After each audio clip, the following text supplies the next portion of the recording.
This is the KUSI News at 10.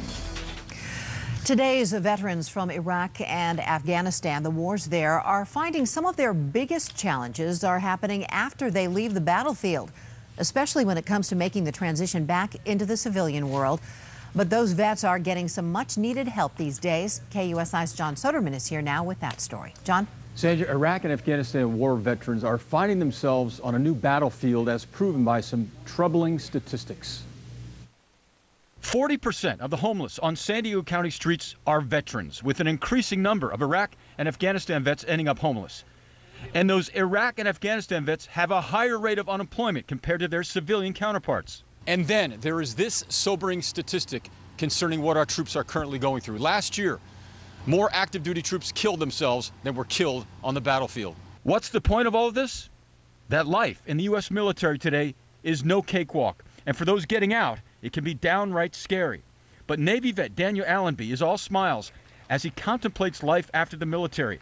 At the end of his 6-year Navy hitch, he says he felt apprehensive about transitioning from military life to civilian life, until he found the program REBOOT, a course that strives to give vets all the tools they need to succeed in the civilian world by teaching the basics of things like handling a job interview.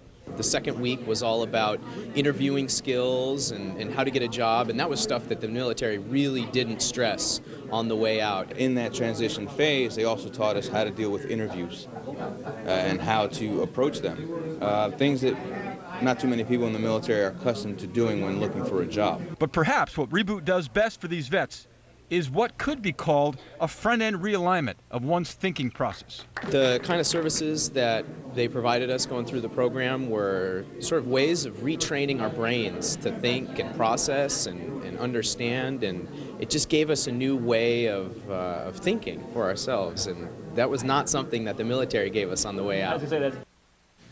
Now, there is some good news concerning the unemployment rate for Iraq and Afghan war vets. It's been coming down, thanks in part to programs like REBOOT. In the newsroom, John Soderman, KUSI News.